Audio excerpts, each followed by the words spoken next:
Halo, Assalamualaikum, apa kabar semuanya? Karena sudah masuk bulan baru yaitu bulan Juni, jadi seperti biasa sudah saatnya aku buat budget plan bulanan. Tema yang kali ini aku bener-bener bikin sesimpel mungkin, jadi aku gak banyak ngedoodle, kayak gambar daun-daun begitu aja dan aku fokusin sama budget plannya. Tetapi seperti biasa di bagian depan selalu aku bikin cover dulu. Di situ biasanya aku bikin kalender dan ada sediakan kolom-kolom kecil kalau misalnya nanti aku mau catat-catat sesuatu yang penting di setiap tanggalnya. Aku jadi mau cerita sedikit tentang pengalaman aku membuat budget plan seperti ini. Pertama kali aku bikin rencana anggaran untuk pengeluaran ibu rumah tangga itu gak seperti ini ya teman-teman. Jadi dulu itu aku mengatur pengeluaran berdasarkan persentase, yaitu 50, 30, dan 20. Tetapi ternyata setelah aku jalani masih aja gagal. Jadi masih banyak pos-pos tertentu yang memang aku masih kekurangan gitu. Jadi aku harus tutupin sama pos yang lainnya. Atau seringkali aku juga menggunakan uang tabungan untuk menutupi pos-pos yang kurang sebelumnya.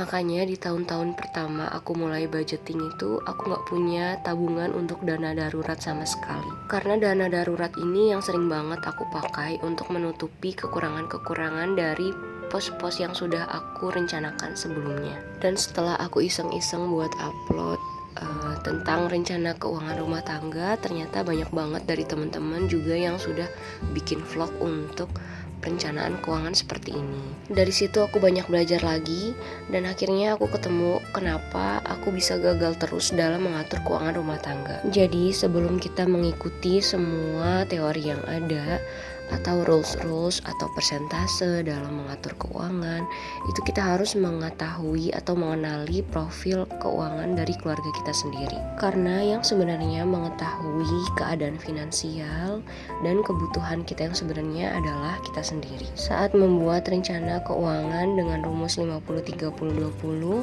mungkin saat itu belum tepat untuk aku karena aku masih memiliki hutang yang harus dibayarkan. Maka aku buat lagi rencana keuangan yang baru menyesuaikan dengan kewajiban-kewajiban yang harus dibayarkan serta berdasarkan kebutuhan-kebutuhan, dan aku tidak lupa tetap aku cantumkan tabungan walaupun itu nominalnya kecil.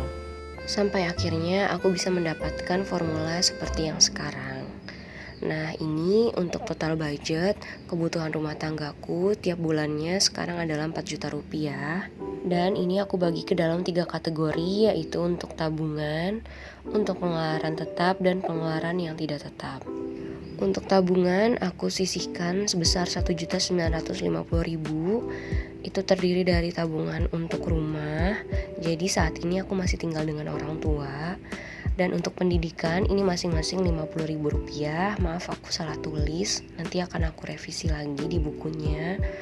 Untuk dana darurat 100.000 rupiah, untuk perawatan rumah 50.000, perawatan kendaraan 50.000, untuk hiburan 50.000, medical dan pakaian masing-masing 25.000, dan untuk gadget 50.000 rupiah. Selanjutnya untuk pengeluaran yang tetap, ini aku sisihkan 900.000 rupiah. Jadi untuk orang tuaku dan orang tua pas suami itu 500.000 jumlahnya.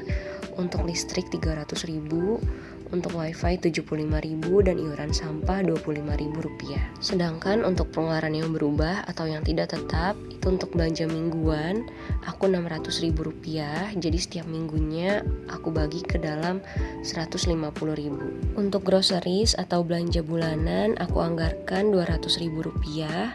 Di groceries ini biasanya aku belanja beras sama minyak, dan sisanya itu untuk persabunan. Untuk pulsa aku dan pas suami alhamdulillah cukup 50.000 aja karena kita di sini juga pasang wifi berdua sama adik aku. Terus untuk kebutuhan air minum, ini air minum isi ulang dan gas itu sebesar 100.000 rupiah. Untuk snack anak 100.000 rupiah, dan untuk dana tak terduga juga 100.000 rupiah. Jadi untuk total pengeluaran yang tidak tetap setiap bulannya itu sebesar 1.150.000 rupiah. Alhamdulillah untuk saat ini hitungan yang seperti ini yang cocok untuk keluarga aku. Tetapi tidak menutup kemungkinan juga mungkin akan ada perubahan-perubahan dalam setiap rencana keuangan. Karena kan proses untuk menuju keuangan yang sehat itu memerlukan waktu. Jadi untuk teman-teman yang nonton videoku, mungkin kita nggak bisa samain profil keuangan teman-teman dengan profil keuangan rumah tanggaku, atau kebutuhan teman-teman dengan kebutuhan aku. Aku di sini hanya sharing untuk memberikan gambaran aja. Jadi teman-teman silahkan sesuaikan dengan kebutuhan teman-teman dalam membuat budget plan. Selain membuat budget plan, aku juga membuat budget tracker setiap bulannya. Karena ini membantu banget untuk mengetahui kemana aja uang yang habis atau uang yang terpakai. Budget tracker ini juga sangat membantuku untuk mengevaluasi apakah pengeluaran-pengeluaranku selama ini sudah sesuai dengan apa yang aku anggarkan. Dengan mengevaluasi, kita jadi tahu mana anggaran yang sudah pas atau mana anggaran yang ternyata masih harus direvisi. Sehingga kita bisa ketemu sama formula yang pas untuk budget plan kita.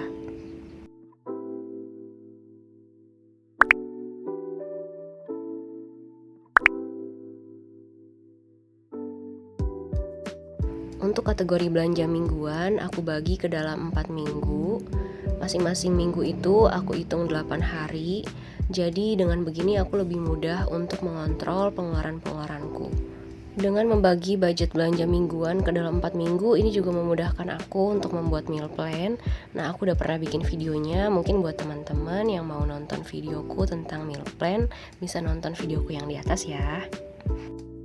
Aku juga buat budget tracker untuk pengeluaran tidak tetap lainnya, seperti untuk belanja bulanan atau groceries, untuk pulsa, untuk isi ulang air minum dan gas, serta untuk snack anak. Dari kategori-kategori yang kusebutkan tadi, kemungkinan besar masih ada sisanya. Nah, biasanya sisa-sisa dari belanjaan ini yang akan aku masukkan ke dalam tabungan recehku, yaitu tabungan 100 lembar.